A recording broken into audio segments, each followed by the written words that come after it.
ಆತ್ಮೀಯ ವಿದ್ಯಾರ್ಥಿಗಳೇ, ನಾವು ಕಳೆದ ಅವಧಿಯಲ್ಲಿ ಘಟಕ 2 ವೈಯಕ್ತಿಕ ಭಿನ್ನತೆ ಏನಿದೆ ಅದರಲ್ಲಿ ಸಂಘಟನಾತ್ಮಕ ಬುದ್ಧಿಶಕ್ತಿ ಕುರಿತಾಗಿ ಚರ್ಚೆ ಮಾಡ್ತಾ ಹೋಗಿದ್ದೀವಿ. ಅದರ ಮುಂದುವರೆದ ಭಾಗವಾಗಿ ಪ್ರಸ್ತುತ ಅವಧಿಯಲ್ಲಿ ನಾವು ಸೃಜನಶೀಲತೆ ಅಂದ್ರೆ ಕ್ರಿಯೇಟಿವಿಟಿ ಕುರಿತು ನಾವು ಚರ್ಚೆಯನ್ನು ಮಾಡ್ತಾ ಹೋಗೋಣ. ಸಾಮಾನ್ಯ ಪರಿಭಾಷೆಯಲ್ಲಿ ಈ ಸೃಜನಶೀಲತೆ ಅಥವಾ ಈ ಕ್ರಿಯೇಟಿವಿಟಿ ಏನಿದೆ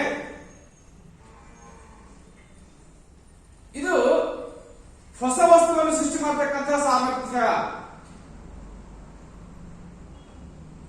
ಸಾಮಾನ್ಯವಾಗಿ ಎಲ್ಲ ವ್ಯಕ್ತಿಗಳಲ್ಲೂ ಸಹಿತ ಅಂದ್ರೆ ಪ್ರತಿಯೊಬ್ಬರಲ್ಲಿ ಸಹಿತ ಈ ಸಾಮರ್ಥ್ಯ ಇದ್ದೇ ಇರುತ್ತೆ. ಆದ್ರೆ ಅದರ ರೂಪಗಳು ಬೇರೆ ಬೇರೆ ಇರಬಹುದು. ಪ್ರತಿಯೊಬ್ಬರಲ್ಲೂ ಸಹಿತ ವಿಶೇಷವಾದಂತಹ ಸೃಜನಶೀಲ ಸಾಮರ್ಥ್ಯನ ಪಡ್ಕೊಂಡ ಮಗು ಜನಿಸುತ್ತೆ. ಆದ್ರೆ ಅದರ ರೂಪ ಬೇರೆ ಬೇರೆ ಇರಬಹುದು ಅಷ್ಟೇ. ಹಾಗೆ ವಿಶೇಷವಾಗಿ ನಾವು ಚರ್ಚೆ ಸಹಿತ ಮಾಡ್ತಾ ಹೋಗ್ತೀವಿ. ಪ್ರತಿಯೊಬ್ಬ ವ್ಯಕ್ತಿಯಲ್ಲೂ ಸಹಿತವಾಗಿ ಸೃಜನಶೀಲ ಶಕ್ತಿ ಅಂದ್ರೆ ಕ್ರಿಯೇಟಿವಿಟಿ ಇದ್ದೇ ಇರಲಿಕ್ಕೆ ಸಾಧ್ಯ ಆಗ್ತಾ ಹೋಗುತ್ತದೆ. ಹಾಗಾದ್ರೆ ಸೃಜನಶೀಲ ಪರಿಕಲ್ಪನೆ ಕಟ್ಕೊಳ್ಳಿಕ್ಕೆ ಸಾಧ್ಯ ಆದ್ರೆ ಇದು ವಿಶೇಷವಾಗಿ ಇಂಗ್ಲಿಷ್ ಅಲ್ಲಿ ನಾವು ಕ್ರಿಯೇಟಿವಿಟಿ ಅಂತ ಕರಿತಾ ಹೋಗ್ತೀವಿ. ಸೃಜನಶೀಲತೆಗೆ ಇಂಗ್ಲಿಷ್ ಅಲ್ಲಿ ಅಂತೀವಿ ಕ್ರಿಯೇಟಿವಿಟಿ ಅಂತ ಕಂಡುಕೊಳ್ಳಕ್ಕೆ ಸಾಧ್ಯ ಆಗುತ್ತೆ. ಹಾಗಾದ್ರೆ ಈ ಕ್ರಿಯೇಟಿವಿಟಿ ಏನಿದೆ ನಮಗೆ ಲ್ಯಾಟಿನ್ ಭಾಷೆಗೆ ಬರಲಿಕ್ಕೆ ಸಾಧ್ಯ ಆಗಿರುತ್ತೆ. ಕನ್ನಡದ ಸೃಜನಶೀಲತೆಗೆ ಸಮಾನವಾಗಿ ನಾವು ಇಂಗ್ಲಿಷ್ ಭಾಷೆಯಲ್ಲಿ ನಾವು ಕ್ರಿಯೇಟಿವಿಟಿ ಪದವನ್ನು ಸಹಿತ ನಾವು ಬಳಕೆ ಮಾಡ್ತಾ ಹೋಗ್ತೀವಿ. ಈ ಕ್ರಿಯೇಟಿವಿಟಿ ಪದ ಏನಿದೆ ಇದು ನಮಗೆ ಲ್ಯಾಟಿನ್ ಭಾಷೆಯ ಕ್ರಿಯೇರ್ CREARE ಕ್ರಿಯೇರ್ ಪದದಿಂದ ಬರಲಿಕ್ಕೆ ಸಾಧ್ಯ ಆಗಿರುತ್ತೆ. ಈ ಕ್ರಿಯೇರ್ ಪದದ ಅರ್ಥ ಕ್ರಿಯೇಟ್ ಅಂತ. ಹಾಗಾದ್ರೆ ಕ್ರಿಯೇಟ್ ಅಂದ್ರೆ ಸೃಷ್ಟಿಸು.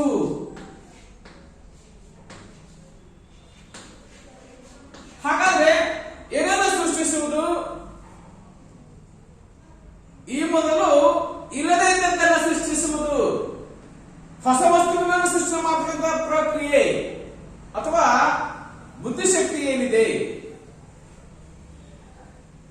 ಈ ಮೊದಲೇ ಇಲ್ಲದೇ ಇದ್ದಿದ್ದನ್ನ ಅಂದ್ರೆ ಹೊಸ ವಸ್ತುವನ್ನ ಸೃಷ್ಟಿ ಮಾಡತಕ್ಕಂತಹ ಸಾಮರ್ಥ್ಯ ಏನಿದೆ ದಿಸ್ ಈಸ್ ಎ ಕ್ರಿಯೇಟಿವಿಟಿ ಅಂತ ನಾವು ವಿಶೇಷವಾಗಿ ಅದನ್ನ ಅರ್ಥೈಸ್ತಕ್ಕಂಥ ಕೆಲಸ ಸಹಿತ ಮಾಡ್ತಾ ಹೋಗ್ತೀವಿ.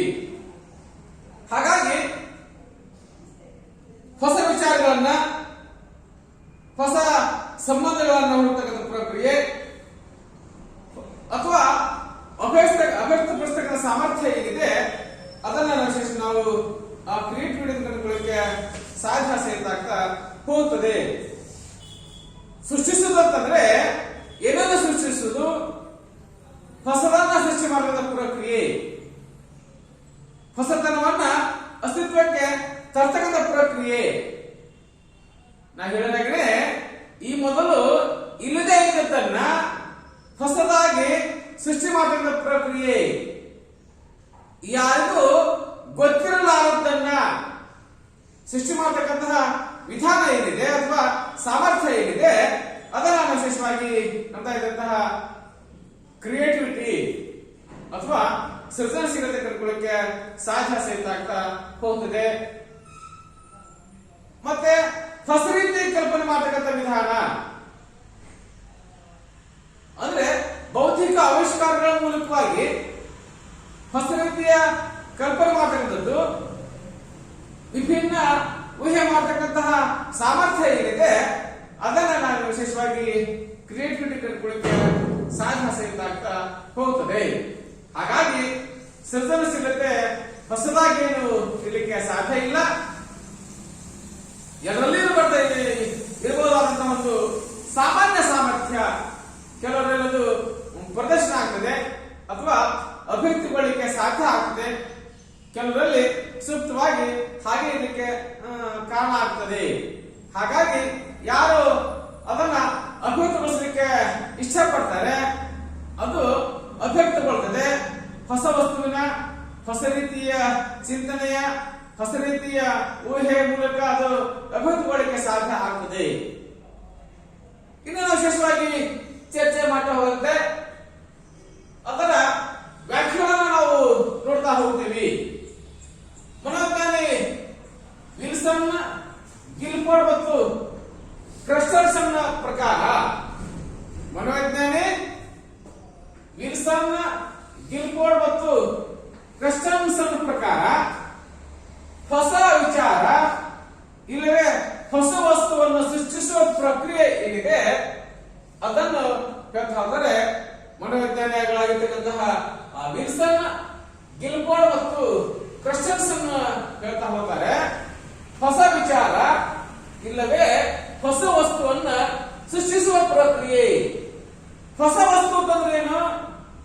ಈ ಮೊದಲು ಇಲ್ಲದೆ ಇದ್ದದ್ದನ್ನ, ಹೊಸ ವಸ್ತು ಅಂತಂದ್ರೆ ಈ ಮೊದಲು ಈ ಪೃಥ್ವಿ ಮೇಲೆ ಅಸ್ತಿತ್ವದಲ್ಲಿ ಇಲ್ಲದೆ ಇದ್ದದ್ದನ್ನ, ಯಾರಿಗೂ ಗೊತ್ತಿರಲಾರದನ್ನ ಸೃಷ್ಟಿ ಮಾಡತಕ್ಕಂಥ ಪ್ರಕ್ರಿಯೆ, ಅದು ಹೊಸ ವಸ್ತು ಆಗಲಿಕ್ಕೆ ಸಾಧ್ಯ ಆಗ್ತದೆ. ಅದು ನವೀನ ವಸ್ತು ಆಗಲಿಕ್ಕೆ ಸಾಧ್ಯ ಸಿಗ್ತ ಆಗ್ತಾ ಹೋಗ್ತದೆ. ಹೊಸ ವಿಚಾರ ಇಲ್ಲವೇ ವಸ್ತುವನ್ನ ಸೃಷ್ಟಿಸತಕ್ಕಂತಹ ಪ್ರಕ್ರಿಯೆ ಏನಿದೆ ಅದನ್ನ ವಿಶೇಷವಾಗಿ ನಾವು ಸೃಜನಶೀಲತೆ ಅಥವಾ ಕ್ರಿಯೇಟಿವಿಟಿ ಕಂಡುಕೊಳ್ಳಿಕ್ಕೆ ಸಾಧ್ಯ ಆಗ್ತಾ ಹೋಗ್ತದೆ. ಇನ್ನು ಮನೋವಿಜ್ಞಾನಿ ಶಾಕ್ನರ್ ಮತ್ತು ಕಾರ್ಲ್ ಪ್ರಕಾರ, ಮನೋವಿಜ್ಞಾನಿಯಾಗಿರ್ತಕ್ಕಂಥ ಶಾಕ್ನರ್ ಮತ್ತು ಕಾರ್ಲ್ ಪ್ರಕಾರ ಸೃಜನಶೀಲತೆ ಎಂಬುದು ಪೂರ್ಣವಾಗಿ ಇಲ್ಲವೇ ಭಾಗಶಃ ನವೀನ ಅನನ್ಯತೆ ಉತ್ಪನ್ನವಾಗಿದೆ. ಇವ್ರ ಪ್ರಕಾರ ಸೃಜನಶೀಲತೆ ಅಂತಂದ್ರೆ ಪೂರ್ಣವಾಗಿ ಹೊಸದಾಗಿ ಸೃಷ್ಟಿ ಮಾಡಬಹುದು ಅಥವಾ ಇಂಥದ್ದನ್ನ ಮಾರ್ಪಾಡುಗೊಳಿಸಬಹುದು ಅಂತ ಹೇಳಿ ಸಮ ಮಾಡಿಫಿಕೇಶನ್ ಆಫ್ ದಿ ಆರಿಜಿನ್ ಅಂತ ಹೇಳ್ತಾ ಇದ್ದೀವಿ ನಾವು. ಸಮ ಮಾಡಿಫಿಕೇಶನ್ ಅಂತ ಹೇಳ್ಕೊಳಕ್ಕೆ ಸಾಧ್ಯ ಆಗ್ತದೆ. ಹೊಸ ವಸ್ತುವಿನ ಸೃಷ್ಟಿ ಇಲ್ಲವೇ ಇದ್ದ ವಸ್ತುವನ್ನ ಮಾರ್ಪಾಡುಗೊಳಿಸಿದ ಪ್ರಕ್ರಿಯೆ, ಹೊಸ ಹೊಳಪನ್ನು ಕೊಟ್ಟದ ಪ್ರಕ್ರಿಯೆ, ಹೊಸ ರೂಪವನ್ನು ಕೊಟ್ಟದ ಪ್ರಕ್ರಿಯೆ, ಹೊಸ ಮಾದರಿಯಲ್ಲಿ ನಾವು ತಯಾರು ಮಾಡತಕ್ಕಂಥ ವಿಧಾನ ಏನಿದೆ, ಹೊಸ ರೂಪ ಕೊಟ್ಟದ ಪ್ರಕ್ರಿಯೆ, ಹೊಸ ತನ್ಮನ ಕೊಟ್ಟದ ಪ್ರಕ್ರಿಯೆ, ಹೊಸ ಮಾದರಿಯಲ್ಲಿ ಅದೇ ವಸ್ತುವನ್ನ ಮತ್ತೊಂದು ಬಾರಿ ತಯಾರು ಮಾಡತಕ್ಕಂಥ ವಿಧಾನ, ಅದನ್ನ ನಾವು ವಿಶೇಷವಾಗಿ ಹೇಳ್ತಾ ಹೋಗ್ತೀವಿ ಕ್ರಿಯೇಟಿವಿಟಿ. ಯಾರ ಪ್ರಕಾರ? ಶಾಕ್ನರ್ ಮತ್ತು ಕಾರ್ಲ್ ಪ್ರಕಾರ ನಾವು ತಿಳ್ಕೊಳ್ಳಿಕ್ಕೆ ಸಾಧ್ಯ ಆಗುತ್ತೆ. ಪೂರ್ಣವಾಗಿ ಇಲ್ಲವೇ ಭಾಗಶಃ ನವೀನ ಅನನ್ಯತೆಯ ಉತ್ಪನ್ನ ಆಗಲಿಕ್ಕೆ ಸಾಧ್ಯ ಆಗ್ತಾ ಹೋಗ್ತದೆ. ಅದಾನಂತರದಲ್ಲಿ ಸೃಜನಶೀಲತೆ ಮೇಲೆ ಪ್ರಭಾವ ಬೀರ್ತಕ್ಕಂತಹ ಅಂಶಗಳು. ಹಾಗಾದ್ರೆ ಯಾವ ಅಂಶ ಸೃಜನಶೀಲತೆ ಮೇಲೆ ಪ್ರಭಾವ ಬೀರ್ತಾ ಹೋಗ್ತವೆ ಅನ್ನೋದನ್ನ ನಾವು ಕಂಡುಕೊಳ್ಳಿಕ್ಕೆ ಸಾಧ್ಯ ಆದ್ರೆ ಅದರಲ್ಲಿ ಪ್ರಮುಖವಾಗಿ ಜ್ಞಾನಾತ್ಮಕ ಅಂಶಗಳು, ವ್ಯಕ್ತಿತ್ವದ ಅಂಶಗಳು ಮತ್ತು ಪರಿಸರದ ಅಂಶಗಳು ಮೂರನ್ನು ಕಂಡುಕೊಳ್ಳಿಕ್ಕೆ ಸಾಧ್ಯ ಆಗ್ತದೆ. ಸೃಜನಶೀಲತೆ ಮೇಲೆ ಪ್ರಭಾವ ಬೀರ್ತಕ್ಕಂತಹ ಅಂಶಗಳನ್ನು ನಾವು ನೋಡ್ತಾ ಹೋಗ್ತೇವೆ. ಒಂದು ಜ್ಞಾನಾತ್ಮಕ ಅಂಶ, ಕಾಗ್ನಿಟಿವ್ ಫ್ಯಾಕ್ಟರ್ಸ್ ಅಂತ ನಾವು ಹೇಳ್ತಾ ಹೋಗ್ತೀವಿ. ನೆಕ್ಸ್ಟ್ ಆಗಿ ವ್ಯಕ್ತಿತ್ವದ ಅಂಶ, ಪರ್ಸನಾಲಿಟಿ ಫ್ಯಾಕ್ಟರ್ಸ್ ಅಂತ ನಾವು ಹೇಳ್ತಾ ಹೋಗ್ತೀವಿ. ಥರ್ಡ್ ಒನ್ ಆಗಿ ಪರಿಸರದ ಅಂಶಗಳು ಅಂದ್ರೆ ಎನ್ವೈರನ್ಮೆಂಟಲ್ ಫ್ಯಾಕ್ಟರ್ಸ್ ಅನ್ನು ಕಂಡುಕೊಳ್ಳಕ್ಕೆ ಸಾಧ್ಯ ಆಗ್ತದೆ. ಹಾಗಿದ್ದಾಗ ನಾವು ಚರ್ಚೆ ಮಾಡ್ತಾ ಹೋದ್ರೆ ಕಾಗ್ನಿಟಿವ್ ಫ್ಯಾಕ್ಟರ್ಸ್ ಗಳಲ್ಲಿ ನಾವು ಕಂಡುಕೊಳ್ಳಕ್ಕೆ ಪ್ರಯತ್ನ ಮಾಡೋದಾದ್ರೆ ಫಸ್ಟ್ ಆಗಿ ನಿರರ್ಗಳತೆ. ನಿರರ್ಗಳತೆ ಅಂದ್ರೆ ಏನು? ಫ್ಲೂಯೆನ್ಸಿ ಅಂತ ಹೇಳ್ತಾ ಹೋಗ್ತೀವಿ ನಾವು. ಅಂದ್ರೆ ಫ್ಲೂಯೆನ್ಸಿ ಅಥವಾ ಪಟುತ್ವ ಕಂಡುಕೊಳ್ಳಕ್ಕೆ ಸಾಧ್ಯ ಆಗ್ತಾ ಹೋಗುತ್ತದೆ. ಒಂದು ವಿಷಯಕ್ಕೆ ಒಂದು ಪರಿಕಲ್ಪನೆಗೆ ಅಡಚಣೆ ಇಲ್ಲದೆ ಪ್ರತಿಕ್ರಿಯಿಸತಕ್ಕಂತಹ ಪ್ರಕ್ರಿಯೆ ಏನಿದೆ ಅದನ್ನ ಇಟ್ ಇಸ್ ಫ್ಲೂಯೆನ್ಸಿ. ಒಂದು ವಸ್ತುವಿಗೆ ಒಂದು ಪರಿಕಲ್ಪನೆಗೆ ನಿರಂತರವಾಗಿ ನಾವು ಪ್ರತಿಕ್ರಿಯಿಸತಕ್ಕಂಥ ವಿಧಾನ, ಅಂದ್ರೆ ನಿರಂತರವಾಗಿ ನಾವು ಹೇಳ್ತಕ್ಕಂತಹ ವಿಧಾನ ಏನಿದೆ ಅದನ್ನ ವಿಶೇಷವಾಗಿ ನಾವು ಫ್ಲೂಯೆನ್ಸಿ ಅಥವಾ ಪಟುತ್ವ ಕಂಡುಕೊಳ್ಳಕ್ಕೆ ಸಾಧ್ಯ ಸಹಿತ ಆಗ್ತಾ ಹೋಗ್ತದೆ. ನಾವು ಚರ್ಚೆ ಮಾಡ್ತಾ ಹೋದಂತಾನೆ ಧನಾತ್ಮಕ ಕಾರಣಗಳಲ್ಲಿ ನಾವು ಹೇಳ್ತಾ ಹೋದಂತಾನೆ ಫ್ಲೂಯೆನ್ಸಿ ಅಂದ್ರೆ ನಿರರ್ಗಳತೆ ಅಂತಂದ್ರೆ ನಾವು ಹೇಳ್ತಾ ಹೋಗ್ತೀವಿ ಮನಸ್ಸಿನಲ್ಲಿ ವಿಚಾರಗಳು ಉತ್ಪಾದನೆ ವೇಗವನ್ನ, ವ್ಯಕ್ತಿಯ ಮನಸ್ಸಿನಲ್ಲಿ ವಿಚಾರಗಳ ವೇಗದ ಉತ್ಪಾದನೆಯ ವೇಗ ಏನಿದೆ ಅದನ್ನ ನಾವು ವಿಶೇಷವಾಗಿ ಪಟುತ್ವ ಕಂಡುಕೊಳ್ಳಕ್ಕೆ ಸಾಧ್ಯ ಸಹಿತ ಆಗ್ತಾ ಹೋಗ್ತದೆ. ಅಂದ್ರೆ ಯಾವುದೊಂದು ವಿಷಯ ವಸ್ತುವಿಗೆ ಅಥವಾ ಪರಿಕಲ್ಪನೆಗೆ ನಿರಂತರವಾಗಿ ಬಿಟ್ಟು ಬಿಡದೇನೆ ಪ್ರತಿಕ್ರಿಯಿಸತಕ್ಕಂತಹ ವಿಧಾನ ಏನಿದೆ ಅಥವಾ ಪರಿಕಲ್ಪನೆ ಏನಿದೆ ಅದನ್ನ ವಿಶೇಷವಾಗಿ ನಾವು ಮುಂದಾಗಿದ್ದಂತಹ ಈ ಪಟುತ್ವ ಅಥವಾ ನಿರರ್ಗಳತೆ ಅಥವಾ ಫ್ಲೂಯೆನ್ಸಿ ಕಂಡುಕೊಳ್ಳಕ್ಕೆ ಸಾಧ್ಯ ಆಗ್ತಾ ಹೋಗುತ್ತದೆ. ಉದಾಹರಣೆಗೆ ನಾವು ಚರ್ಚೆ ಸಹಿತ ಮಾಡ್ತಾ ಹೋಗ್ತೀವಿ. ಒಂದು ಕಥೆ ಇರುವ ಚಿತ್ರಕ್ಕೆ ಸರಿಯಾದಂತಹ ಶೀರ್ಷಿಕೆಯನ್ನ ಸೂಚಿಸತಕ್ಕಂಥ ತಲೆಬರಹವನ್ನು ಕೊಟ್ಟಂತಹ ಶೀರ್ಷಿಕೆನ ಕೊಟ್ಟಂತಹ ವಿಧಾನ, ಪದಗಳು ಮತ್ತು ವಾಕ್ಯ ಜೋಡಣೆಯ ಸಂಖ್ಯೆ ವಿಚಾರಗಳನ್ನ ಉತ್ಪತ್ತಿ ಮಾಡುವುದು, ಚಿತ್ರ ಬರೆಯುವುದು, ಶಿಲ್ಪ ರಚಿಸುವುದು. ಈ ಎಲ್ಲ ಉದಾಹರಣೆಗಳನ್ನ ಕಂಡುಕೊಳ್ಳಕ್ಕೆ ಸಾಧ್ಯ ಸಹಿತ ಆಗ್ತಾ ಹೋಗುತ್ತದೆ. ನೆಕ್ಸ್ಟ್ ಸ್ವಂತಿಕೆ. ಸ್ವಂತಿಕೆ ಅಂತಂದ್ರೆ ಏನು? ಒರಿಜಿನಾಲಿಟಿ ಅಂತ ಕಂಡುಕೊಳ್ಳಕ್ಕೆ ಪ್ರಯತ್ನ ಸಹಿತ ನಾವು ಮಾಡ್ತಾ ಹೋಗ್ತೀವಿ. ಸ್ವಂತಿಕೆ ಅಂತಂದ್ರೆ ಅದಕ್ಕೆ ವಿಶೇಷವಾಗಿ ಚರ್ಚೆ ಸಹಿತ ಮಾಡ್ತಾ ಹೋದಂತೆ ಒರಿಜಿನಾಲಿಟಿ ಅಂತ ನಾವು ಅದಕ್ಕೆ ಹೇಳ್ತಾ ಹೋಗ್ತೀವಿ. ಅಂದ್ರೆ ಒಂದು ವಸ್ತು ಅದು ನಮ್ಮಿಂದ ಉತ್ಪಾದನೆ ಆಗಲಿಕ್ಕೆ ಸಾಧ್ಯ ಆಗಿರಬೇಕು. ಒಂದು ವಸ್ತು ಏನಿದೆ ಅಥವಾ ವಿಚಾರ ಏನಿದೆ ಅದು ನಮ್ಮಿಂದ ಉತ್ಪಾದನೆ ಮಾಡಲಿಕ್ಕೆ ಸಾಧ್ಯ ಸಹಿತ ಆಗಿರಬೇಕು. ಹಾಗಾಗಿ ಹೊಸದಾದ ಮತ್ತು ಪ್ರಯೋಜನಕರ ವಿಚಾರಗಳ ಉತ್ಪಾದನೆಯು ಸ್ವಂತೀಕರಿಸಲಿಕ್ಕೆ ಸಾಧ್ಯ ಆಗ್ತಾ ಹೋಗುತ್ತದೆ. ಅಂದ್ರೆ ಅದು ನಮ್ಮಿಂದ ಹೊಸದಾಗಿ ಉತ್ಪಾದನೆ ಆಗಲಿಕ್ಕೆ ಸಾಧ್ಯ ಸಹಿತ ಆಗಿರಬೇಕು. ಹಲವಾರು ರೀತಿಯಲ್ಲಿ ನಮಗೆ ಮತ್ತೆ ಹೋಗದೆ ಅಭಿವೃದ್ಧಿಗೊಳ್ಳಲಿಕ್ಕೆ ಸಾಧ್ಯ ಆಗ್ತಾ ಹೋಗುತ್ತೆ. ನೆಕ್ಸ್ಟ್ ನಮ್ಯತೆ ಕಂಡುಕೊಳ್ಳಿಕ್ಕೆ ಸಾಧ್ಯ ಸಹಿತ ಆಗ್ತಾ ಹೋಗುತ್ತದೆ. ಅಂದ್ರೆ ಫ್ಲೆಕ್ಸಿಬಿಲಿಟಿ ಅದನ್ನ ನಾವು ಕೇಳ್ತಾ ಹೋಗ್ತೀವಿ. ಅಂದ್ರೆ ದತ್ತ ಮಾಹಿತಿಯನ್ನ ರೂಪಾಂತರಿಸುವುದು, ಅದನ್ನ ವ್ಯಾಖ್ಯಾನಿಸುವುದು ಅಥವಾ ಪುನರ್ ವ್ಯಾಖ್ಯಾನಿಸಿ ಹೊಸ ಉಪಯೋಗಗಳಿಗೆ ಅಳವಡಿಸತಕ್ಕಂತಹ ಸಾಮರ್ಥ್ಯ ಏನಿದೆ ಅದನ್ನ ವಿಶೇಷವಾಗಿ ಹೇಳ್ತಾ ಹೋಗ್ತೀವಿ. ಫ್ಲೆಕ್ಸಿಬಿಲಿಟಿ ಅಥವಾ ನಮ್ಯತೆ ಕಂಡುಕೊಳ್ಳಕ್ಕೆ ಸಾಧ್ಯ ಆಗ್ತಾ ಹೋಗುತ್ತದೆ. ಅದನ್ನು ಚರ್ಚೆ ಮಾಡ್ತಾ ಹೋದಂತಾನೆ ಈ ಸಾಮರ್ಥ್ಯ ಏನಿದೆ, ನಮ್ಯತೆಯ ಸಾಮರ್ಥ್ಯ ಏನಿದೆ, ಹೊಸ ಸನ್ನಿವೇಶದಲ್ಲಿ ಇತರ ಸಾಧ್ಯತೆಗಳನ್ನ ಪರೀಕ್ಷೆ ಮಾಡತಕ್ಕಂಥ ಸಾಮರ್ಥ್ಯ, ಈ ನಮ್ಯತೆ ಏನಿದೆ ನೆರವೇರಿಕೆ ಮತ್ತು ಸ್ವಂತಿಕೆಗೆ ತುಂಬಾ ಹತ್ತಿರವಾದಂತಹ ಪರಿಕಲ್ಪನೆ ಕಂಡುಕೊಳ್ಳಕ್ಕೆ ಸಾಧ್ಯ ಸಹಿತ ಆಗ್ತಾ ಹೋಗುತ್ತದೆ. ನೆಕ್ಸ್ಟ್ ವಿಸ್ತೃತಗೊಳಿಸುವಿಕೆ, ಎಲ್ಲಾ ಪ್ಯಾಟರ್ನ್ ಹೇಳ್ತಾ ಹೋಗ್ತಾರೆ ಇಂಗ್ಲಿಷ್ ಅಲ್ಲಿ, ಅಥವಾ ವಿಶದೀಕರಿಸುವಿಕೆ.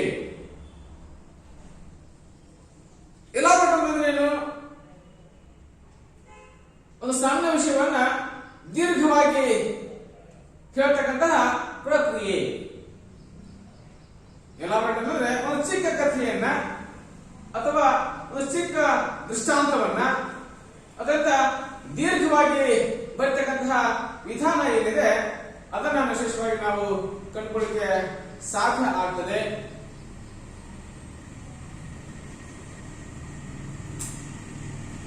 ನಾವು ನೋಡ್ತಾ ಹೋಗ್ತೇನೆ ಗಿರಿಟಿ ಗೋವಿಂದರಾಜ್ ಅವರ ಒಂದು ಕಥೆ ಇದೆ, ದ ಡೈಮಂಡ್ ರಿಂಗ್ ಅಂತ ಹೇಳಿ. ಇದು ಪ್ರಜಾವಾಣಿ ಪತ್ರಿಕೆಯಲ್ಲಿ ಕೇವಲ 16 ಸಾಲುಗಳ ಒಂದು ಚಿಕ್ಕ ಕಥೆ, ಒಂದು ಸನ್ನಿವೇಶ, ಒಂದು ಘಟನೆ ನೀಡಲಿಕ್ಕೆ ಸಾಧ್ಯ ಆಗ್ತದೆ. ದ ಡೈಮಂಡ್ ರಿಂಗ್ ಅಂತ ಈ ಚಿಕ್ಕ ಕಥೆ ಹೋಗಿ ಏನಾಯ್ತು ಅಂತಂದ್ರೆ ಒಂದು ದೊಡ್ಡ ಕಥೆ ಆಗಲಿಕ್ಕೆ ಸಾಧ್ಯ ಆಯಿತು. ಅದೇ ವಜ್ರದುಂಗುರ. ಅಂದ್ರೆ ಒಂದು ಚಿಕ್ಕ ಘಟನೆಯನ್ನ, ಒಂದು ಚಿಕ್ಕ ಸನ್ನಿವೇಶವನ್ನ, ಚಿಕ್ಕ ಪರಿಕಲ್ಪನೆಯನ್ನ ದೊಡ್ಡದನ್ನಾಗಿ ಮಾಡತಕ್ಕಂತಹ ಸಾಮರ್ಥ್ಯ ಏನಿದೆ ಅದನ್ನ ನಾವು ವಿಶೇಷವಾಗಿ ವಿಸ್ತೃತಗೊಳಿಸುವಿಕೆ ಅಥವಾ ಎಲಾಬರೇಟ್ ಕಂಡುಕೊಳ್ಳಿಕ್ಕೆ ಸಾಧ್ಯ ಸಹಿತ ಆಗ್ತಾ ಹೋಗುತ್ತದೆ. ದತ್ತ ವಿಚಾರಗಳಲ್ಲಿರ್ತಕ್ಕಂತಹ ನಿಹಿತಾರ್ಥಗಳನ್ನ ಅಂದ್ರೆ ಉಪಯೋಗಗಳನ್ನ ಹೊರಗೆ ತೆಗೆತಕ್ಕಂತಹ ಮತ್ತು ದತ್ತ ಪ್ರಚೋದನೆ ಸನ್ನಿವೇಶಕ್ಕೆ ಹೊಸ ವಿಚಾರಗಳನ್ನು ಸೇರಿಸಿ ಅದರ ಜೊತೆಗೆ ನಮ್ಮ ಮನಸ್ಸಿನ ಭಾವನೂ ಸಹಿತ ಬೆಳೆಸುವ ಮೂಲಕವಾಗಿ ಮತ್ತಷ್ಟು ಅದನ್ನ ಅರ್ಥಪೂರ್ಣ ಮಾಡತಕ್ಕಂತಹ ವಿಧಾನ ಏನಿದೆ ಅದನ್ನ ವಿಶೇಷವಾಗಿ ಎಲಾಬರೇಟ್ ಅಥವಾ ವಿಸ್ತೃತಗೊಳಿಸುವಿಕೆ ಕಂಡುಕೊಳ್ಳಿಕ್ಕೆ ಸಾಧ್ಯ ಸಹಿತ ಆಗ್ತಾ ಹೋಗುತ್ತದೆ. ನಿಜವಾಗಿ ನಾವು ಚರ್ಚೆ ಸಹಿತ ಮಾತಾಡೋದ್ರೆ ವ್ಯಕ್ತಿತ್ವದ ಅಂಶಗಳು. ಇದರಲ್ಲಿ ಪ್ರಮುಖವಾಗಿ ನಾವು ಕಂಡುಕೊಳ್ಳಿಕ್ಕೆ ಸಾಧ್ಯ ಆದ್ರೆ ಒಬ್ಬ ವ್ಯಕ್ತಿಯ ವ್ಯಕ್ತಿತ್ವ ಸಹಿತ ಸಂತುಲಿತ ಮೇಲೆ ಅತ್ಯಂತ ಹೆಚ್ಚಿನ ಪ್ರಭಾವ ಬೀರಲಿಕ್ಕೆ ಸಾಧ್ಯ ಆಗ್ತದೆ. ವಿಶೇಷವಾಗಿ ಒಬ್ಬ ವ್ಯಕ್ತಿಯ ವ್ಯಕ್ತಿತ್ವಕ್ಕೆ ಮಾರತಕ್ಕಂತಹ ಸನ್ನಿವೇಶ ನಾವು ಕಂಡುಕೊಳ್ಳಿಕ್ಕೆ ಪ್ರಯತ್ನ ಮಾಡಬಹುದು. ರಾಮಕೃಷ್ಣರ ವ್ಯಕ್ತಿತ್ವಕ್ಕೆ ವಿವೇಕಾನಂದರು ಮಾರೋಗ್ತಾರೆ. ತಸು ಚಾಮರಾಯರ ವ್ಯಕ್ತಿತ್ವಕ್ಕೆ GS ಶಿವರುದ್ರಪ್ಪನವರು ಮಾರೋಗ್ತಾರೆ. TS ವೆಂಕಣ್ಣಯ್ಯನವರ ವ್ಯಕ್ತಿತ್ವಕ್ಕೆ ಕುವೆಂಪು ಸಹಿತ ಮಾರೋಗ್ತಾರೆ. ಅದನ್ನು ತಮ್ಮ ನೆನಪಿಟ್ಟು ನಿಲ್ಕತೆಯಲ್ಲಿ ಹೇಳ್ತಾ ಹೋಗಿದ್ದಾರೆ ಕುವೆಂಪು. ಹಾಗಾದ್ರೆ ಈ ಕ್ರಿಯೇಟಿವಿಟಿ ಮೇಲೆ ಮೋಟಿವೇಶನ್ ಅಂತಕ್ಕಂತಹ ಈ ಪರಿಕಲ್ಪನೆ ಏನಿದೆ ವಿಶೇಷವಾಗಿ ಪ್ರಭಾವ ಬೀರಲಿಕ್ಕೆ ಸಾಧ್ಯ ಆಗ್ತದೆ. ಅದರ ಜೊತೆಗೆ ವ್ಯಕ್ತಿ ಇರ್ತಕ್ಕಂತಹ ಆಸಕ್ತಿ, ಕುತೂಹಲ, ಮೋಹ, ಅರ್ಪಣಾ ಮನೋಭಾವ, ಉತ್ಸಾಹ ಇವೆಲ್ಲೂ ಸಹಿತ ಹೊಸ ವಸ್ತುವಿನ ರಚನೆಗೆ ಕಾರಣ ಆಗಲಿಕ್ಕೆ ಸಾಧ್ಯ ಆಗ್ತದೆ. ಜೊತೆಗೆ ನಿರಂತರ ಪ್ರಯತ್ನ, ಧೈರ್ಯ, ಅನುಭವಗಳಿಗೆ ಮುಕ್ತ ಅವಕಾಶ ಮತ್ತು ನಾನು ಪ್ರಗತಿಯ ಮನೋಭಾವನೆ, ನಾವು ಸಹಿತ ಎರಡನೇ ಆಗಬೇಕು ಅಂತಹ ಮನೋಭಾವನೆ ಇದು ಸಹಿತ ವ್ಯಕ್ತಿತ್ವದ ಮೇಲೆ ವಿಶೇಷವಾದಂತಹ ಪ್ರಭಾವ ಬೀರಲಿಕ್ಕೆ ಸಾಧ್ಯ ಆಗ್ತದೆ. ಹಾಗಾಗಿ ವಿಶೇಷವಾಗಿ ಹೇಳ್ತಾ ಹೋಗ್ತೀವಿ ಕ್ರಿಯೇಟಿವಿಟಿ ಮೇಲೆ ವ್ಯಕ್ತಿತ್ವದ ಅಂಶಗಳು ಸಹಿತ ಪ್ರಭಾವ ಬೀರ್ತಾ ಹೋಗ್ತವೆ. ಸ್ವಾಮಿ ವಿವೇಕಾನಂದರು ನರೇಂದ್ರ ವಿವೇಕಾನಂದ ಆಗೋದಕ್ಕೆ ಅದು ಹಿಂದಿನ ವ್ಯಕ್ತಿತ್ವನೇ ರಾಮಕೃಷ್ಣ ಪರಮಹಂಸರು. ರಾಮಕೃಷ್ಣ ಪರಮಹಂಸರಿಂದ ಇಲ್ಲಿದ್ರೆ ನಾವು ವಿವೇಕಾನಂದನ ಕಾಣಲಿಕ್ಕೆ ಸಾಧ್ಯ ಆಗ್ತಿರ್ಲಿಲ್ಲ. ಹಾಗಾಗಿ ರಾಮಕೃಷ್ಣ ಪರಮಹಂಸರು ಬರ್ದಂಗಿದ್ರೆ ನಾವು ವಿವೇಕಾನಂದ ಕಾಣ್ಕೊಳ್ಳಿಕ್ಕೆ ಸಾಧ್ಯ ಆಗ್ತಿರ್ಲಿಲ್ಲ. ಹಾಗೆ ತಸು ಶ್ಯಾಮರಾಯರು ಮತ್ತು ಜೆ ಶಿವರುದ್ರಪ್ಪನವರು ಅವರು ಪದ್ಯ ಬರೀತಾರೆ. ಇದು ತಿಂಬಿ ಹಾಡಿದ ಒಂದು ನಾನು ಮನವಿಟ್ಟು ಕೇಳಿದಿದೆ ಅಲ್ಲಿ ನೀವು ಅಂತ ಹೇಳಿ. ಅದು ಬೇರೆ ಏನೂ ಅಲ್ಲ, ತಮ್ಮ ಗುರುಗಳಾಗಿರ್ತಕ್ಕಂಥ ತಸು ಶ್ಯಾಮರಾಯರನ್ನ ಕುರಿತಾಗಿ ಬರೆದಂತಹ ಪದ್ಯ. ಹಾಗಾಗಿ GS ಶಿವರುದ್ರಪ್ಪನವರು ತಸು ಶ್ಯಾಮರಾಯರ ವ್ಯಕ್ತಿತ್ವಕ್ಕೆ ಮಾರು ಹೋಗ್ತಾರೆ, ಅವರನ್ನ ಗುರು ಅಂತ ಸ್ವೀಕರಿಸ್ತಾರೆ. ಹಾಗೆ TS ವೆಂಕಣ್ಣಯ್ಯನವರ ವ್ಯಕ್ತಿತ್ವಕ್ಕೆ ಮಾರು ಹೋಗಿರ್ತಕ್ಕಂಥವರು ಕುವೆಂಪು. ಒಂದ್ ವೇಳೆ ಮೈಸೂರು ವಿಶ್ವವಿದ್ಯಾಲಯದಲ್ಲಿ TS ವೆಂಕಣ್ಣಯ್ಯ ಇಲ್ಲದೆ ಹೋಗಿದ್ರೆ ನಾವಿವತ್ತು ಕುವೆಂಪು ಮಾಡಲಿಕ್ಕೆ ಸಾಧ್ಯ ಇರಲಿಲ್ಲ. ರಾಮಾಯಣ ದರ್ಶನ ನಮಗೆ ಓದಲಿಕ್ಕೆ ಸಹಿತ ಸಾಧ್ಯ ಇರಲಿಲ್ಲ, ರಚನೆ ಸಹಿತ ಸಾಧ್ಯ ಆಗ್ತಿರ್ಲಿಲ್ಲ. ಹಾಗಾಗಿ ನಾವು ಹೇಳ್ಕೊಳ್ತೀವಿ, ಕುವೆಂಪುರವರ ಹಿಂದಿನ ಶಕ್ತಿ ಏನಿದೆ ಅದು ನಮ್ತಾ ಇರ್ತಕ್ಕಂತಹ TS ವೆಂಕಣ್ಣಯ್ಯನವರ ವ್ಯಕ್ತಿತ್ವ ಕಂಡುಕೊಳ್ಳಿಕ್ಕೆ ಸಾಧ್ಯ ಸಹಿತ ಆಗ್ತಾ ಹೋಗ್ತದೆ. ಇನ್ನ ಪರಿಸರದ ಅಂಶಗಳು ಸ್ಥಳವಾಗಿ ಕಂಡುಕೊಳ್ಳಿಕ್ಕೆ ಸಾಧ್ಯ ಆಗುತ್ತೆ. ಪರಿಸರದ ಅಂಶಗಳು ಸಹಿತ ಒಬ್ಬ ವ್ಯಕ್ತಿ ಮೇಲೆ ವಿಶೇಷವಾದಂತಹ ಪ್ರಭಾವ ಬೀರ್ತಾ ಹೋಗ್ತವೆ. ಅಂದ್ರೆ ನಾವು ವಾಸ ಮಾಡತಕ್ಕಂತಹ ಪರಿಸರ, ನನ್ನ ಸುತ್ತಮುತ್ತಲ ಪರಿಸರ ಏನಿದೆ ಅದು ಸಹಿತ ವ್ಯಕ್ತಿಯ ಸೃಜನಶೀಲತೆ ಮೇಲೆ ಅಥವಾ ಕ್ರಿಯೇಟಿವಿಟಿ ಮೇಲೆ ಪ್ರಭಾವ ಬೀರಲಿಕ್ಕೆ ಸಾಧ್ಯ ಆಗ್ತದೆ. ಒಬ್ಬ ಕವಿ ಮಗ ಮತ್ತೊಬ್ಬ ಕವಿನೇ ಆಗ್ತಾನೆ, ಒಬ್ಬ ಕಾದಂಬರಿಕಾರನ ಮಗ ಮತ್ತೊಬ್ಬ ಕಾದಂಬರಿಕಾರ ಆಗ್ತಾ ಹೋಗ್ತಾರೆ. ಉದಾಹರಣೆ ಕಂಡುಕೊಳ್ಳಿ, ನಾವು ನೋಡ್ಬೋದು, ಕುವೆಂಪುರವರ ಮಗ ತೇಜಸ್ವಿ, ಪೂರ್ಣಚಂದ್ರ ತೇಜಸ್ವಿ ಅವರು ಮತ್ತೊಬ್ಬ ಕವಿ ಆಗಲಿಕ್ಕೆ ಸಾಧ್ಯ ಆಯಿತು. ದರಾ ಬೇಂದ್ರೆಯವರ ಮಗ ವಾಮನ ಬೇಂದ್ರೆ ಮತ್ತೊಬ್ಬ ಕವಿ ಆಗಲಿಕ್ಕೆ ಸಾಧ್ಯ ಆಯಿತು.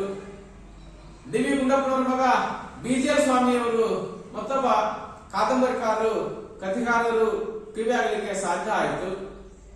ಸಂಗೀತಗಾರ ಮಗ ಸಂಗೀತಗಾರ ಆಗ್ತಾ ಹೋಗ್ತಾನೆ, ನೇಸ್ಟ್ ಮಗ ನೇಸ್ಟ್ ಆಗ್ತಾ ಹೋಗ್ತಾನೆ, ಡಾಕ್ಟರ್ ಮಗ ಡಾಕ್ಟರ್ ಆಗ್ತಾನೆ, ಇಂಜಿನಿಯರ್ ಮಕ್ಕಳು ಇಂಜಿನಿಯರ್ ಆಗ್ತಾರೆ. ಹೀಗೆ ಅವರವರು ವಾಸ ಮಾಡತಕ್ಕಂತಹ ಪರಿಸರ ಏನಿದೆ ಆ ಪರಿಸರದ ಹಿನ್ನೆಲೆ ಸಹಿತ ಒಬ್ಬ ವ್ಯಕ್ತಿಯ ಸೃಜನಶೀಲತೆ ಮೇಲೆ ಅಥವಾ ಅವನ ಕ್ರಿಯೇಟಿವಿಟಿ ಮೇಲೆ ಪ್ರಭಾವ ಬೀರಲಿಕ್ಕೆ ಸಾಧ್ಯ ಆಗ್ತದೆ.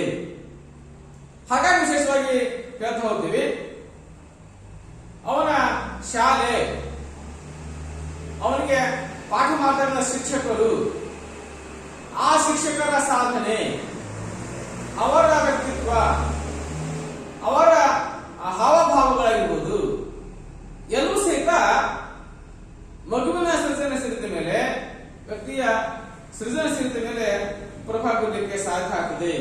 ಈಗ ಅವನ ಕುಟುಂಬ, ಅವನ ಶಾಲಾ ಕಾಲೇಜುಗಳು, ಅವನು ಬದುಕ್ತಕ್ಕಂತಹ ವಾತಾವರಣ, ಮುಕ್ತ ಮತ್ತು ಸ್ವಚ್ಛಂದ ಪರಿಸರ, ಜೊತೆಗೆ ಪ್ರಶ್ನೆ ಮಾಡೋದಕ್ಕೆ ಅವಕಾಶ ಇರ್ತಕ್ಕಂಥದ್ದು, ತನಗೆ ಬಂದಂತಹ ಸಂದೇಹಗಳನ್ನ ಪ್ರಶ್ನೆ ಮಾಡೋದಕ್ಕೆ ಅವಕಾಶ ಇದ್ದಂತಹ ವಾತಾವರಣ ಏನಿದೆ ಅದು ಸಹಿತ ವ್ಯಕ್ತಿಯ ಸೃಜನಶೀಲತೆ ಮೇಲೆ ಅಥವಾ ಕ್ರಿಯೇಟಿವಿಟಿ ಮೇಲೆ ವಿಶೇಷವಾದಂತಹ ಪ್ರಭಾವ ಬೀರಲಿಕ್ಕೆ ಸಾಧ್ಯ ಆಗ್ತದೆ. ಜೊತೆಗೆ ಮಗುವಿನ ಸೃಜನಶೀಲ ಸಾಮರ್ಥ್ಯದ ಬೆಳವಣಿಗೆಯಲ್ಲಿ ಈ ಪರಿಸರ ಸಹಿತ ವಿಶೇಷವಾದಂತಹ ಪ್ರಭಾವ ಬೀರಲಿಕ್ಕೆ ಸಾಧ್ಯ ಆಗ್ತಾ ಹೋಗ್ತದೆ. ಇನ್ನು ನಾವು ಕಂಡುಕೊಳ್ಳಿಕ್ಕೆ ಸಾಧ್ಯ ಆದ್ರೆ ಸೃಜನಶೀಲ ವ್ಯಕ್ತಿಯ ಲಕ್ಷಣಗಳು ಸಾಮಾನ್ಯವಾಗಿ ನಾವು ಹೇಳ್ತಾ ಹೋಗ್ತೀವಿ. ಅದರಲ್ಲಿ ಪ್ರಮುಖವಾಗಿ 10 ಲಕ್ಷ ಕಂಡುಕೊಳ್ಳಿಕ್ಕೆ ಸಾಧ್ಯ ಆಗಿದೆ. ನೆಕ್ಸ್ಟ್ನಾಗಿ ಸ್ವಂತಿಕೆ ಅಂದ್ರೆ ಒಬ್ಬ ಸೃಜನಶೀಲ ವ್ಯಕ್ತಿ ಅಥವಾ ಮಗು ಏನಿದೆ ತನ್ನ ವಿಚಾರ ಮತ್ತು ಅಭಿವ್ಯಕ್ತಿಯಲ್ಲಿ ಸ್ವಂತಿಕೆಯನ್ನ ಹೊಂದಿರ್ತಾನೆ. ಯಾವುದೇ ರೀತಿಯ ಮತ್ತೊಬ್ಬರನ್ನ ಕಾಪಿ ಮಾಡೋದಾಗ್ಲಿ, ಮತ್ತೊಬ್ಬರನ್ನ ಅನುಸರಿಸೋದಾಗ್ಲಿ ಅಥವಾ ಅನುಕೂಲ ಮಾಡಲಿಕ್ಕೆ ಅವನು ಇಷ್ಟಪಡುವಂತಹ ವ್ಯಕ್ತಿಯಾಗಿರ್ತಾನೆ. ಹಾಗಾಗಿ ಸ್ವಂತಿಕೆಯಿಂದ ಅವನು ಯಾವತ್ತೂ ಸಹಿತ ಹೊಂದಲಿಕ್ಕೆ ಸಾಧ್ಯ ಸಹಿತ ಆಗ್ತಾ ಹೋಗುತ್ತದೆ. ನೆಕ್ಸ್ಟ್ನಾಗಿ ಕುತೂಹಲ ಅಂದ್ರೆ ಸೃಜನಶೀಲ ವ್ಯಕ್ತಿ ಏನಿದ್ದಾನೆ ಈ ನಿಸರ್ಗ ಕುರಿತಾಗಿ, ತನ್ನ ಪರಿಸರ ಕುರಿತಾಗಿ ಯಾವತ್ತೂ ಸಹಿತ ಕುತೂಹಲಿಯಾಗಿರ್ತಾನೆ. ನಾನು ಅದನ್ನ ನೋಡ್ಬೇಕು, ನಾನು ಅದನ್ನ ಮುಟ್ಟಬೇಕು, ನಾನು ಅದನ್ನ ಅನುಭವಿಸ್ಬೇಕು, ನಾನು ಅದನ್ನ ತಿಳ್ಕೊಳ್ಬೇಕು, ಈ ರೀತಿಯ ಕುತೂಹಲ ಭಾವನೆಯನ್ನ ಅವನು ಹೊಂದಲಿಕ್ಕೆ ಸಾಧ್ಯ ಸಹಿತ ಆಗ್ತಾ ಹೋಗ್ತದೆ. ಹಾಗಾಗಿ ತನ್ನ ಪರಿಸರ, ತನ್ನ ವಾತಾವರಣ ಏನಿದೆ ಅದನ್ನ ಕುರಿತಾಗಿ ಇನ್ನೂ ಹೆಚ್ಚೆಚ್ಚು ತಿಳ್ಕೊಳ್ತಕ್ಕಂತ ಕುತೂಹಲವನ್ನು ಹೊಂದಲಿಕ್ಕೆ ಪ್ರಯತ್ನ ಸಹಿತ ಮಾಡ್ತಾ ಹೋಗ್ತಾನೆ. ನೆಕ್ಸ್ಟ್ನಾಗಿ ಸಂಶೋಧನಾತ್ಮಕ ಗುಣ. ಯಾವುದು ಸಹಿತ ಒಬ್ಬ ಪ್ರತಿಯೊಂದು ಸನ್ನಿವೇಶದಲ್ಲೂ ಸಹಿತ ಇವನೆಲ್ಲ ಒಬ್ಬ ಸಂಶೋಧಕ ಇದ್ದೇ ಇರ್ತಾನೆ, ಒಬ್ಬ ವಿಮರ್ಶಕ ಇದ್ದೇ ಇರ್ತಾನೆ. ಪ್ರತಿಯೊಂದು ಸಹಿತ ತೀಕ್ಷ್ಣವಾಗಿ ಅವಲೋಕನ ಮಾಡುವ ಮೂಲಕ ಒಬ್ಬ ಇನ್ವೆಂಟರ್ ಅಥವಾ ಸಂಶೋಧಕನಾಗಿ ತನ್ನ ಚಟುವಟಿಕೆ ಎಲ್ಲ ಮಾಡ್ತಾ ನಿರಂತರವಾಗಿ ತೋರಿಸಿಕೊಳ್ಳಕ್ಕೆ ಪ್ರಯತ್ನ ಸಹಿತ ಮಾಡ್ತಾ ಹೋದಾನೆ. ಹಾಗಾಗಿ ಹೊಸದನ್ನ ಸೃಷ್ಟಿ ಮಾಡಬೇಕಂತವನು ಸಂಶೋಧನಾತ್ಮಕ ಗುಣವನ್ನು ಅತ್ಯಂತ ಅವಶ್ಯಕ ಆಗಲಿಕ್ಕೆ ಸಾಧ್ಯ ಸಹಿತ ಆಗ್ತಾ ಹೋಗುತ್ತದೆ. ನೆಕ್ಸ್ಟ್ನಾಗಿ ನೆರವೇರಿಕೆ ಫ್ಲೂಯೆನ್ಸಿ. ನಾವು ಹೇಳ್ತಾ ಹೋಗಿದ್ದೇವೆ, ಒಂದು ವಸ್ತು ವಿಷಯ ಪರಿಕಲ್ಪನೆ ಕುರಿತಾಗಿ ನಿರರ್ಗಳವಾಗಿ ಅಭಿವ್ಯಕ್ತಗೊಳಿಸ್ತಕ್ಕಂತಹ ಸಾಮರ್ಥ್ಯವನ್ನು ನಾವು ಹೊಂದಲಿಕ್ಕೆ ಸಾಧ್ಯ ಸಹಿತ ಆಗ್ತಾ ಹೋಗ್ತದೆ. ಇನ್ನ ನಾವೀನ್ಯತೆ ಅಂದ್ರೆ ಯಾವುದು ಸಹಿತ ಹೊಸ ವಿಚಾರಗಳನ್ನ, ಹೊಸ ಚಿಂತನೆಗಳನ್ನ ಮಾಡ್ತಕ್ಕಂಥ ವ್ಯಕ್ತಿ ಇವನಾಗಲಿಕ್ಕೆ ಸಾಧ್ಯ ಆಗ್ತಾ ಹೋಗ್ತದೆ. ಇನ್ನ ವಿಶಿಷ್ಟ ಕೊಡುಗೆ, ತಾನು ಇಷ್ಟಪಟ್ಟಂತಹ ಕ್ಷೇತ್ರದಲ್ಲಿ ಹೊಸದನ್ನ ಸಾಧನೆ ಮಾಡುವ ಮೂಲಕವಾಗಿ ವಿಶಿಷ್ಟವಾದಂತಹ ಕೊಡುಗೆಯನ್ನು ಕೊಡಬಲ್ಲಂತಹ ಸಾಮರ್ಥ್ಯವನ್ನು ಹೊಂದಲಿಕ್ಕೆ ಸಾಧ್ಯ ಸಹಿತ ಆಗ್ತಾ ಹೋಗ್ತದೆ. ಉದಾಹರಣೆಗೆ ಕಥೆ, ನಾಟಕ, ಪದ್ಯ, ಚಿತ್ರರಚನೆ, ಶಿಲ್ಪರಚನೆ ಈ ರೀತಿಯ ಅಥವಾ ಮಾದರಿಗಳನ್ನ ರಚನೆ ಮಾಡ್ತಕ್ಕಂಥ ಪ್ರಕ್ರಿಯೆ. ತನ್ನ ಯಾವ ಕ್ಷೇತ್ರ ಇಷ್ಟ ಆಗ್ತದೆ ಆ ಕ್ಷೇತ್ರದಲ್ಲಿ ವಿಶೇಷ ಸಾಧನೆ ಮಾಡ್ತಕ್ಕಂಥ ಸಾಮರ್ಥ್ಯ ಹೊಂದಿರತಕ್ಕಂಥ ವ್ಯಕ್ತಿಯನ್ನ ನಾವು ಕಂಡುಕೊಳ್ಳಿಕ್ಕೆ ಸಾಧ್ಯ ಸಹಿತ ಆಗ್ತಾ ಹೋಗಿದೆ.